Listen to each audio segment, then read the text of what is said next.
And now Chapter 8, The Deliverance of Salva.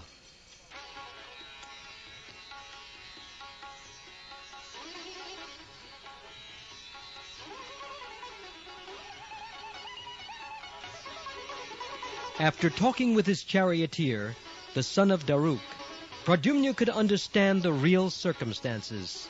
Therefore, he refreshed himself by washing his mouth and hands, and after arming himself properly with bows and arrows, he asked his charioteer to take him near the place where Salva's commander-in-chief was standing. During the short absence of Pradyumna from the battlefield, Dyuman, Salva's commander-in-chief, had been taking over the position of the soldiers of the Yadu dynasty. Appearing on the battlefield, Pradyumna immediately stopped him and struck him with 8 arrows. With 4 arrows, he killed Dyuman's 4 horses, and with 1 arrow, his chariot driver. With another arrow, he cut his bow in 2. With another, he cut his flag to pieces, and with the last, he severed his head from his body.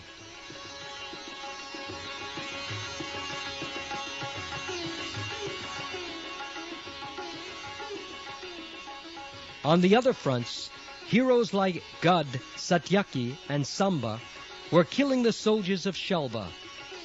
The soldiers staying with Salva in the airplane were also killed in the fighting, and they fell into the ocean. Each party began to strike the opposite party very severely in a fierce, dangerous battle that continued for 27 days without stopping. While the fight was going on in the city of Dvarka, Krsna was staying at Indraprastha with the Pandavas and King Yudhishthir. The fighting with Salva took place after the Rajasuya Yajna had been performed by King Yudhishthir, and after the killing of Shishupal.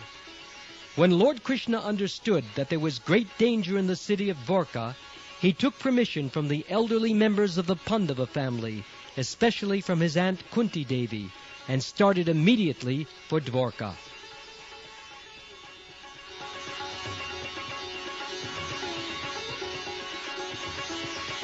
Lord Krsna began to think that while he was arriving in Hastinapur with Balaram after the killing of Shishupal, Shishupal's men must have attacked Dvarka.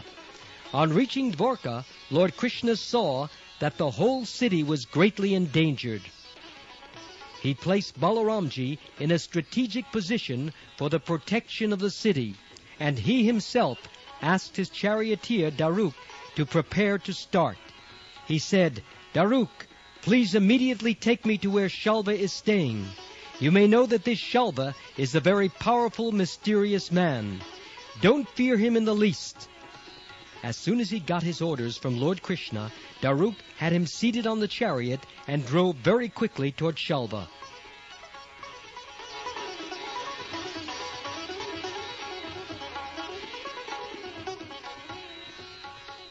The chariot of Lord Krsna was marked with the flag bearing the insignia of Garuda, and as soon as the soldiers and warriors of the Yadu dynasty saw the flag, they could understand that Lord Krsna was on the battlefield. By this time, almost all the soldiers of Salva had been killed, but when Salva saw that Lord Krsna had come to the battlefield, he released a great, powerful weapon, which flew through the sky with a roaring sound like a great meteor. It was so bright that the whole sky lit up by its presence. But as soon as Lord Krsna appeared, he tore the great weapon into hundreds and thousands of pieces by releasing his own arrow. Lord Krsna struck Salva with 16 arrows, and with showers of arrows he overpowered the airplane, just as the sun in a clear sky overpowers the whole sky by an unlimited number of molecules of sunshine. Salva struck a severe blow to Krishna's left side, where the Lord carried his bow, Shanga, and as a result, the Shanga bow fell from Lord Krishna's hand. This dropping of the bow was indeed wonderful. Great personalities and demigods who are observing the fighting between Salva and Krsna were most perturbed by this, and they exclaimed, "Alas! Alas!"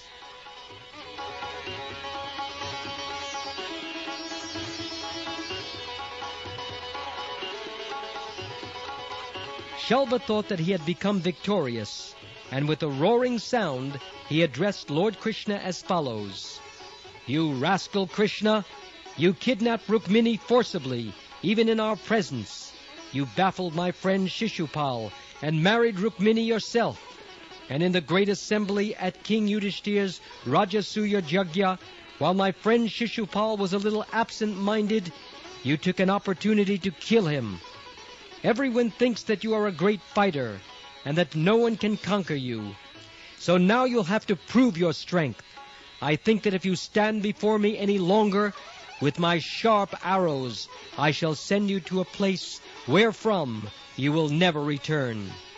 To this Lord Krishna replied, "Foolish Shalva, you are talking nonsensically. You do not know that the moment of death is already upon your head. Actual heroes do not talk much. They prove their prowess by practical exhibition of chivalrous activities." After saying this, Lord Krishna, in great anger, struck Shalva on the collarbone with his club so severely that Shalva began to bleed internally and tremble as if he were going to collapse from severe cold. Before Krishna was able to strike him again, however, Shalva became invisible by his mystic power.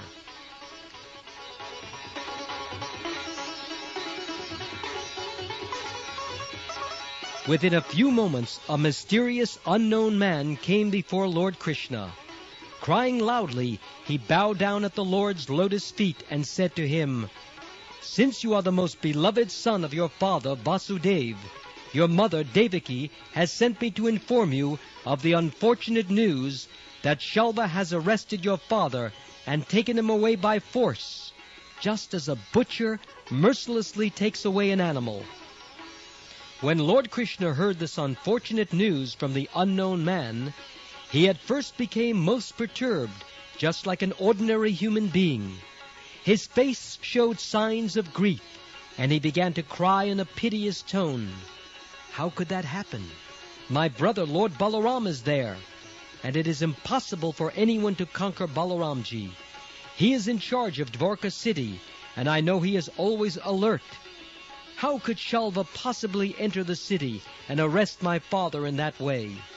Whatever he may be, Shalva's power is limited, so how could it be possible that he has conquered the strength of Balaramji and taken away my father, arresting him as described by this man? Alas, destiny is, after all, very powerful."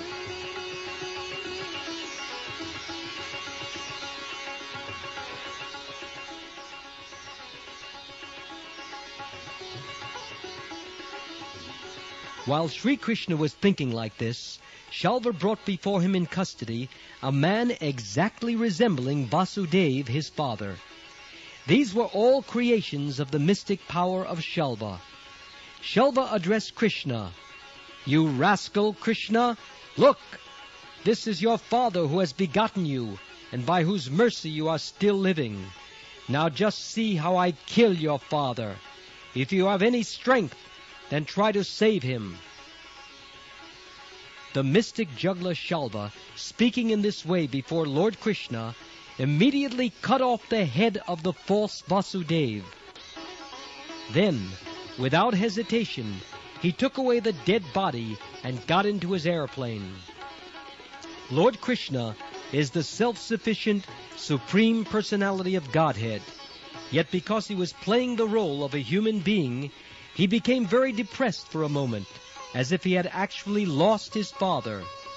But at the next moment, he could understand that the arrest and killing of his father were demonstrations of the mystic powers which Shalva had learned from the demon Maya. Coming to his right consciousness, he could see that there was no messenger and no head of his father, but that Shalva had left in his airplane, which was flying in the sky. He then began to think of slaying Shalva.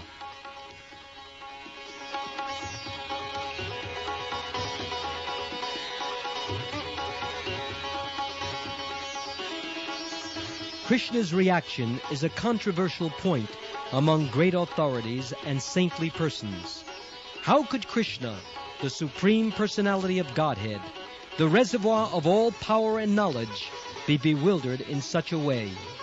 Lamentation, aggrievement, and bewilderment are characteristics of conditioned souls. But how can such things affect the person of the Supreme, who is full of knowledge, power, and all opulence?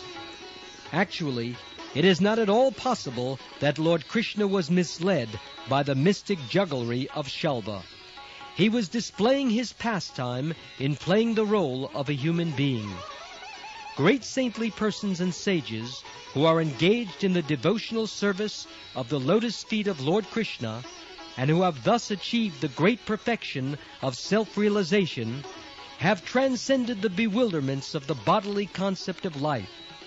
Lord Krishna is the ultimate goal of life for such saintly persons. How then could Krishna have been bewildered by the mystic jugglery of Salva? The conclusion is that Lord Krishna's bewilderment was another opulence of his Supreme Personality.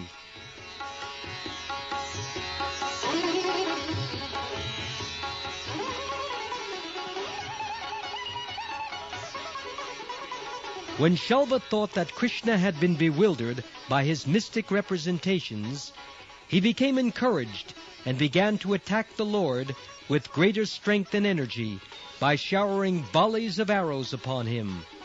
But the enthusiasm of Salva can be compared to the speedy march of flies into a fire. Lord Krishna, by hurling his arrows with unfathomable strength, injured Salva, whose armor, bow, and jeweled helmet all scattered in pieces. With a crashing blow from Krishna's club, Salva's wonderful airplane burst into pieces and fell into the sea. Salva was very careful, and instead of crashing with the airplane, he managed to jump onto the land. He again rushed towards Lord Krishna. When Salva ran swiftly to attack Krishna with his club, Lord Krishna cut off his hand, which fell to the ground with the club. Finally, deciding to kill him, the Lord took up his wonderful disc, which shone like the brilliant sun at the time of the dissolution of the material creation. When Lord Sri Krishna stood up with his disc to kill Salva, he appeared just like the red sun rising over a mountain. Lord Krishna then cut off Salva's head, and the head, with its earrings and helmet, fell to the ground. Salva was thus killed in the same way as Vritrasura was killed by Indra, the king of heaven.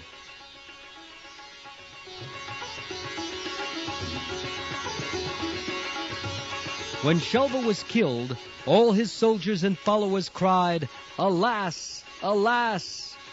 While Salva's men were thus crying, the demigods from the heavenly planets showered flowers on Krishna and announced the victory by beating drums and blowing bugles. At this very moment, other friends of Shishupal, such as Dantavakra, appeared on the scene to fight with Krishna, to avenge the death of Shishupal. When Dantavakra appeared before Lord Krishna, he was extremely angry. Thus ends the Bhaktivedanta purport of the 3rd volume, 8th chapter of Krishna, the Deliverance of Salva.